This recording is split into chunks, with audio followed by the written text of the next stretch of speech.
That's it. Gulp it down. Oh, that's a good big poop. Gulp it down. Good little bird. What a good little bird.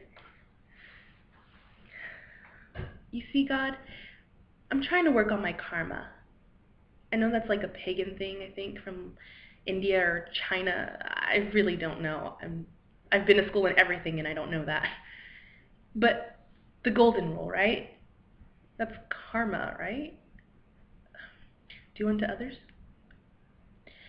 I try to be a good person, not be mean, work, pay my bills, take care of myself, not spit on children or kick dogs or run over bicyclists. Though it's very tempting, right? Like when they're driving in the middle of the road with their too tight outfits. I mean, come on. Don't you just want to smash into them with your car and laugh at them and then back up and run over them again? Well, maybe that's just me. Karma. I was talking about karma. What would my karma be if I took a gallon of Tylenol? Connie, I'd hear you saying in your Sean Connery voice. I imagine you, God, that you have a Sean Connery voice and that the devil has a voice like Cary Grant. Don't ask why. That's just what I hear in my head. Anyway, Connie, says God, it was going to get better the very next day.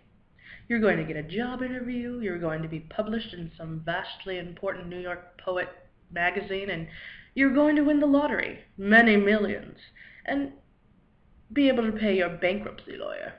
If you had just waited a day, only a day. But I've been waiting for all of the good things to happen for years now. I've been patient. I send out resumes, I act nice, I go out of my way for my friends when I can. Is that why I never get anywhere? Because I wait? Because I try to be as small as possible, not make any noise? I even write polite poems about nature and waterfalls. Nothing profound. I'm not profound at all. I never let myself be. I write poetry. I write pretty shallow poems to please everyone, and they please no one. So I drown in debt. I take jobs that eat my soul, and oh, let's be honest here, it's only us three. I wish I would have died at birth. Because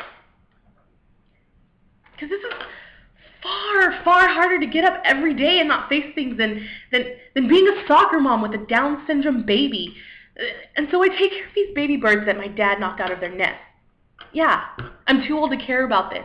I should be all grown up by now and be all indifferent to everything but my credit report.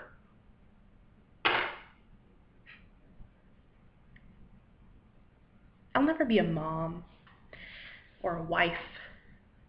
I've spent my life in school working crappy jobs, waiting for the mail, or lately the email that comes late, or that don't get sent. Or the emails that say, sorry, we don't want your shallow crap. Good luck not being a writer. Ever. Don't you wish rejection letters were honest? That the editors would just say, plainly, once and for all, you can't write. Try marine biology, or dead animal removal. I hear they're always hiring. I would so love to get that rejection letter. I could finally stop wishing, hoping, waiting, dreaming.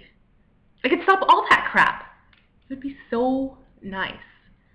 I could finally give up and move on, whether it's nursing school or a razor blade. This being in limbo all the time, waiting for dreams to come true, it's cruel.